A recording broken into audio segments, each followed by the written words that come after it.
In the dead of night, when the world holds its breath, a single drop of blood falls from the stone lips of a saint.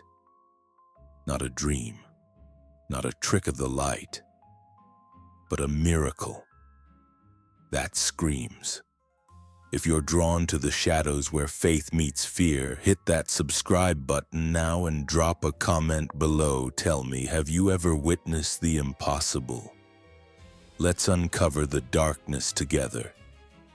Deep in the rolling hills of rural Italy, where ancient olive groves whisper secrets to the wind, stands a forgotten chapel.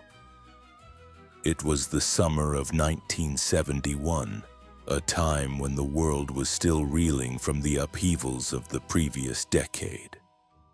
Villages clung to their traditions like lifelines, and the church was the unyielding heart of every community. But in the small town of San Damiano, something stirred that would shatter the fragile peace. The chapel of San Damiano had always been a place of quiet reverence. Built in the 16th century on the site of an even older shrine, its walls were etched with faded frescoes depicting the agony of Christ. Locals spoke of it in hushed tones, a sanctuary where prayers were answered, where the divine touched the earthly. Pilgrims came from afar, seeking solace in its cool stone embrace. Yet beneath the surface of piety, an undercurrent of unease had always lingered. Whispers of strange occurrences, shadows that moved without source, cries echoing from the crypt at midnight. It began innocently enough, as these tales often do. A local farmer, weary from a season of drought, knelt before the wooden statue of the Virgin Mary one sweltering afternoon. As he prayed, a tear traced down the statue's cheek. Not water, but crimson. Blood. The man stumbled back, his heart pounding. Word spread like wildfire through the village. By evening, the chapel was filled with the faithful, their faces alight with awe. "A miracle," they murmured. "The Madonna weeps for our sins." News traveled beyond the hills. Reporters arrived, their cameras flashing like lightning. The bishop himself descended from Rome, his robes sweeping the dusty floor. Tests were conducted in secret, priests pricking their fingers, skeptics demanding proof. But the blood flowed anew each dawn, pooling at the statue's feet. The Vatican declared it authentic, a sign from heaven. Pilgrims flooded in, their offerings filling the collection plates to overflowing. San Damiano became a beacon of hope, a place where the lame walked and the barren conceived. For months the air hummed with chants and incense, the village thriving on the miracle's glow. But miracles, like shadows, have two sides. As the crowds grew, so did the reports of the peculiar. A young nun tending the altar late one night claimed to hear whispers. Not prayers, but pleas in a language long dead. "Libera nos," they seemed to beg. "Free us." She dismissed it as fatigue, but others echoed her words. Visitors began to fall ill, fevers gripping them without cause, visions haunting their sleep. One pilgrim, a devout woman from Milan, collapsed during Mass, her body convulsing as if seized by an unseen hand. When she awoke, she spoke of a darkness pressing in, a weight that no crucifix could lift. The first death came quietly, almost overlooked amid the fervor. An elderly priest, Father Lorenzo, who had guarded the chapel for decades, was found slumped in the confessional. His eyes were wide, frozen in terror, a faint smile on his lips as if he'd seen paradise. The doctor ruled it a heart attack, but those close to him noticed the puncture wounds on his neck, small like insect bites, yet no insects haunted the chapel's sealed stones. The village mourned, but the miracle overshadowed the loss. The blood continued to flow, drawing more souls to its call. As autumn deepened, the pilgrimages intensified. Buses clogged the narrow roads, families clutching rosaries as they ascended the hill. The statue's tears became a spectacle, timed for the evening vespers when the light caught the red rivulets just so. But beneath the adulation, cracks formed. A journalist from Florence, skeptical of the hype, slipped into the chapel after hours. Armed with a hidden recorder, he waited in the gloom. What he captured that night chilled the archives of his newspaper. Not just whispers, but guttural chants rising from the floorboards like steam from a grave. The recording leaked weeks later, a grainy audio clip that spread through underground circles. Voices overlapping, unintelligible yet urgent, punctuated by what sounded like muffled screams. The journalist vanished soon after, his car found abandoned on the road to San Damiano, keys still in the ignition. Police searched the chapel but found nothing amiss. Only the statue serene, its eyes glistening with fresh blood. Doubt crept in like fog. The bishop ordered an exorcism, a ritual shrouded in secrecy. Candles flickered as holy water splashed the statue, Latin incantations filling the air. For a moment, silence reigned, then chaos. The blood surged, not in tears but in a gush, staining the altar cloth black. Witnesses fled, some babbling of eyes opening in the statue's face, cold, accusing eyes that followed them into the night. The exorcist, a veteran of such rites, collapsed, his mind fractured. He spent his remaining days in a cloistered ward, sketching endless spirals of crimson. What if the miracle was no gift from above, but a lure from below? The questions multiplied as more pilgrims vanished. A child, brought to be healed of a wasting sickness, wandered off during the night vigil and was never seen again. Search parties combed the groves, but only echoes answered. The village elders, once proud, now barred their doors at dusk. The chapel, once alive with light, stood sentinel in isolation, its doors locked by order of the diocese. Yet the blood did not stop. It seeped through cracks in the stone, marking the path to the crypt below, a place few had entered. Legend spoke of it as the resting place of medieval martyrs, their bones interred after a brutal plague. But what if those bones held more than dust? Excavations were proposed, then hastily abandoned when workers unearthed not relics but fragments of bone etched with symbols no scholar could decipher. Twisted sigils that evoked ancient rites, long suppressed by the church. Across the ocean, in the shadowed spires of New England, another tale unfolded, one that echoed San Damiano's horror with chilling precision. The town of Salem, forever scarred by its witch trials, harbored a modest Episcopal church built in 1692 on the very grounds where the gallows once stood. By the 1980s, it was a relic of Puritan zeal, its congregation dwindling as modernity encroached. Then, in the spring of 1984, the impossible occurred. It started with the crucifix above the altar, a simple wooden carving unremarkable save for its age. During a routine Good Friday service, as the pastor recounted the Passion, a bead of red appeared at Christ's brow. The congregation gasped, some falling to their knees. The pastor, a pragmatic man named Reverend Hale, touched the droplet. It smeared warm and metallic. Blood. Word raced through the town, reviving interest in the old church. Skeptics cried hoax, but tests confirmed it. Human blood type O negative, rare and untraceable. Pilgrims arrived, not just locals, but from across the states, drawn by the promise of redemption. The church buzzed with activity, fundraisers pouring money into restorations.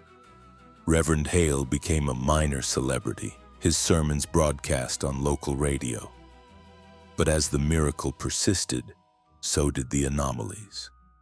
Parishioners reported dreams, vivid shared nightmares of trials long past, accusations hurled in a candlelit courtroom. One woman, a descendant of the original accusers, awoke screaming, her arms marked with invisible burns that later blistered into welts. The deaths began subtly. A deacon overseeing the relic's care suffered a stroke while polishing the crucifix. His body was found with the cloth clutched in his hand, stained not just red but black with congealed fluid. Autopsy revealed toxins in his blood, yet no source. Then a family of 4 visiting from Boston attended a midnight prayer. They left in the morning, but the parents returned alone, their children missing. They wandered into the woods. The father stammered, but his eyes darted, haunted.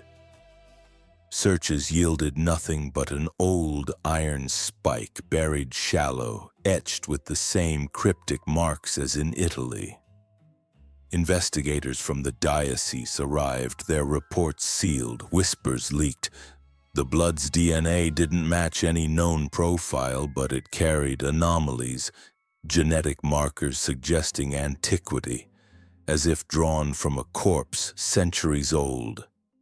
The pastor, desperate to maintain the miracle's sanctity, locked the church. But the bleeding continued, seeping under doors, staining the threshold like an accusation. But what if this was no isolated phenomenon? What if churches across the world were portals, their miracles veils for something ancient and ravenous? In the humid lowlands of Mexico, the story of the bleeding Christ in the town of Tlalnepantla takes a turn into outright terror. The year was 1991, and the Church of San Bartolo, a colonial gem from the 1700s, was preparing for its annual fiesta. The statue in question was El Señor de las Maravillas, a life-sized figure of the crucified Christ, revered for generations. During the procession, as bearers lifted it on their shoulders, a wound in the side reopened, spilling blood onto the cobblestones. The crowd knelt in ecstasy, collecting drops in vials as holy souvenirs. The local priest proclaimed it a blessing, and soon, the church became a mecca for the afflicted. Healings were reported, tumors vanishing, the blind seeing stars. Yet the darkness followed swiftly. That very night, a thief broke into the church hoping to steal a relic. He was found the next morning crucified on the altar, nails driven through his palms, his blood mingling with the statues. No fingerprints, no witnesses. The village reeled, but the miracle's allure persisted. More blood flowed now from multiple wounds on the figure, as if it suffered anew. Witness accounts grew bizarre. A group of nuns praying in the nave saw the statue's head turn. Slowly, impossibly, its eyes locking on them with a gaze that burned. One sister clawed at her face, screaming of insects burrowing beneath her skin. She died in agony, her body riddled with punctures as if stung from within. Pilgrims, too, fell victim. A man cured of paralysis collapsed days later, his legs twisting unnaturally, bones snapping like dry twigs. The climax came during Holy Week of 1992. Thousands gathered for the reenactment of the Passion. As the statue was paraded, thunder cracked the sky unnaturally early. Rain fell, not water but red, staining the streets like slaughter. The crowd panicked, trampling one another in the crush. Dozens perished, their bodies later examined to reveal the same anomaly. Their blood altered, thickened, as if the miracle's essence had infected them. Priests sealed the church, but the bleeding persisted, now from the walls themselves forming patterns, symbols that anthropologists link to pre-Columbian rituals, sacrifices to forgotten gods. The town evacuated in waves, leaving San Bartolo a ghost of itself. What force could twist divine grace into such carnage? Turning eastward to the mist-shrouded mountains of Romania, the legend of the bleeding icon in the monastery of Voronezh unfolds like a Gothic nightmare. Founded in 1488 by Stephen the Great, the monastery was famed for its blue frescoes, painted with lapis lazuli from distant lands. In 2005, during a restoration, workers uncovered an icon of St. George hidden behind plaster for centuries. As they brushed away the dust, blood welled from the saint's spear wound, dripping onto the ancient tiles. The Orthodox Church hailed it as a sign of renewal. Pilgrims trekked through blizzards to venerate it, their faith rekindled in a post-communist era starved for wonder. Miracles abounded, cancers remitting, lost children found. But the nights brought terror. Monks reported visions, armies of spectral warriors clashing in the cloisters, their cries drowning out the bells. The first omen was a young acolyte tasked with guarding the icon. He vanished during Vespers, his robes found shredded in the forest, soaked in blood that matched the icons. Searches uncovered mass graves nearby, not from wars past but recent, bones fresh and unmarked. The abbot ordered prayers, but the bleeding intensified, the icon's paint cracking to reveal veins pulsing beneath. Witnesses multiplied the horror. A visiting scholar documenting the frescoes photographed the icon at midnight. The developed film showed not the saint, but a demon. Horns curling from the helm, eyes gleaming with malice. He burned the prints, but the image haunted him, driving him to madness. He ended his life by leaping from the monastery's tower, his body impaled on the iron fence below. As winter gripped the land, the monastery became a fortress of fear. The blood now flowed in rivers, flooding the cells, carrying whispers of betrayal. Echoes of Vlad the Impaler's era, when faith and tyranny intertwined. Exorcists from Bucharest arrived, their rituals clashing with the mountain winds. During the final rite, the icon shattered, unleashing a swarm of shadows that fled into the night. The monks who survived spoke little, their eyes hollow. But was this the end, or merely a pause? Reports persist of blood staining the snow each full moon, drawing the curious and the damned. Deeper into the theme, consider the remote island of Lesbos in Greece, where the church of Panagia the Ipakoi stands sentinel over the Aegean. In 1959, amid the aftermath of earthquakes that ravaged the island, a fresco of the Virgin began to weep blood during a service for the dead. The villagers rebuilding their lives saw it as maternal comfort. Offerings piled high, and the church drew seekers from Athens and beyond. Healings followed, a fisherman pulled from drowning waters, his lungs clear. A widow's grief lifted like mist. Yet the sea brought warnings, storms unnatural, waves crashing against the cliffs with voices in their roar. One night, a boat of pilgrims capsized, survivors washing ashore with tales of hands pale, insistent, pulling them under. The darkness escalated. A priest anointing the fresco felt the blood burn his skin, raising blisters that spelled words in ancient Greek. Beware the gift. He confided in a journal later found charred. Deaths mounted, children playing near the church afflicted with a wasting fever. their tiny bodies drained pale. Autopsies hinted at exsanguination, though no wounds marked them. The revelation struck during a solar eclipse in 1961. As darkness fell prematurely, the weeping surged, the fresco's eyes seeming to weep judgment. The island quaked, cracks spiderwebbing the church walls.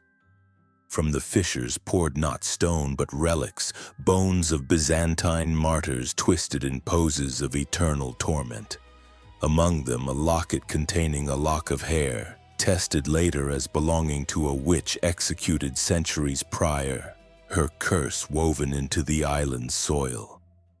The church was abandoned, its doors bricked over. But fishermen still report blood in the waves at dawn, a reminder that some miracles demand a price in flesh. Venturing to Asia, the tale of the bleeding Buddha in the Wat Mahathat temple in Thailand's Ayutthaya ruins adds an Eastern layer to this global dread. Discovered in 1996 by archaeologists sifting through jungle-choked stones, a gilded Buddha statue emerged, its chest wound oozing red as sunlight pierced the canopy. The Thai government promoted it as a cultural miracle, tourists flocking to the UNESCO site. Restorations brought prosperity but also unrest. Guides spoke of mummified remains unearthed nearby, warriors from the 14th century, their death masks frozen in screams. One night, a curator alone in the temple felt the air thicken, the statue's hand twitching. He fled but returned days later, compelled only to be found desiccated, as if aged a lifetime in hours. The bleeding became rhythmic, syncing with lunar cycles. Visitors experienced visions, battles relived, elephants trumpeting in agony. A group of monks meditating before it entered a trance from which three never awoke, their bodies rigid, eyes rolled back. The climax unfolded in 2000 during a full moon festival. As incense burned, the statue cracked open, revealing a hollow within filled with desiccated hearts, human, preserved by unknown arts. Panic ensued, stampedes claiming lives. Experts sealed the site, but seismic activity persists, and locals swear the blood seeps through the earth, feeding the roots of strangler figs that now entwine the ruins. What binds these places? A pattern emerges, hidden in plain sight. From Europe to the Americas, Asia to the islands, churches and temples bleed not in isolation, but as echoes of a singular force. Conspiracy theorists whisper of ley lines, ancient energy paths crisscrossing the globe where sacred sites converge. What if these miracles are activations rousing something dormant? In the American Southwest, the sanctuary of Chimayo in New Mexico tells a tale of holy dirt turned profane. Since 1810, pilgrims have sought the earth in its side chapel, said to heal all ills. But in 1973, the dirt began to mix with blood, bubbling up like a wound in the ground. The faithful scooped it still, vials of red soil clutched as talismans. Miracles flowed, the crippled rising, the possessed calmed. Yet a pattern of violence followed. Visitors returned home to commit unspeakable acts. Murders ritualistic, bodies arranged in mimicry of the crucifix. One man, healed of blindness, gouged out his eyes days later, claiming visions too terrible to bear. Investigations revealed the dirt's composition, iron-rich, laced with hemoglobin traces predating the church. Underground caverns mapped in secret led to petroglyphs depicting bloodletting ceremonies of the ancient Anasazi, who vanished mysteriously. The bleeding dirt now lies under lock and key, but pilgrims dig in secret, their fates unknown. Across the Atlantic, in the catacombs of Palermo, Sicily, the Capuchin crypt of mummified monks hides a darker secret. In 1920, during a restoration, a reliquary chalice overflowed with blood staining the skeletal guardians. The church suppressed it, but locals knew. The dead wept for the living sins. Pilgrims came, touching the bones for luck. But touches brought curses, skin sloughing off, madness descending. A photographer captured the flow, his film developing images of faces in the liquid, tormented souls pleading. The crypt sealed, yet echoes persist, blood trickling from ceilings during storms, whispers guiding the lost below. Now to the heart of the horror, the Church of the Holy Blood in Bruges, Belgium. Acquired by the Crusaders in 1150, it houses a vial said to contain Christ's blood, crystallized yet miraculously thawing. In 1998, during a rare public viewing, the crystal dissolved fully, liquid spilling across the altar in a torrent. The world watched in awe.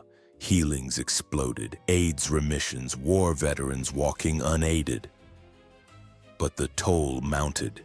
A cardinal, first to witness, withered overnight, his veins collapsing. Pilgrims queued for days, only to emerge changed, eyes vacant, skin ashen.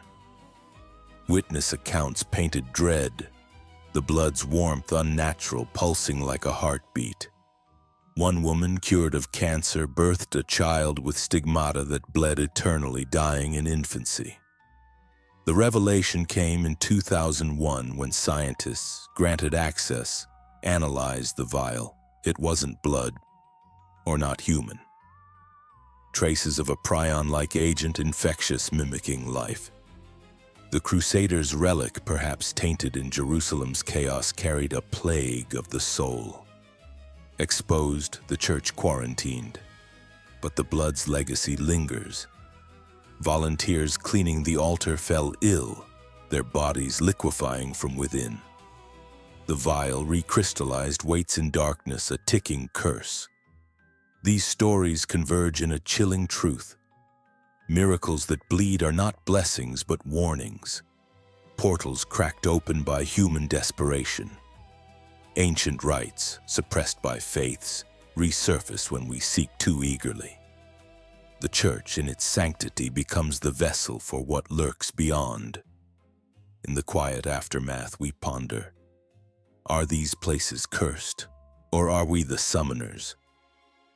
The blood flows still in hidden corners, awaiting the next faithful fool. And so, the veil thins. What secrets does your local shrine hold? Linger too long and you might find out. If the shadows call to you, subscribe for more journeys into the unknown. Until next time, tread carefully in the light of miracles.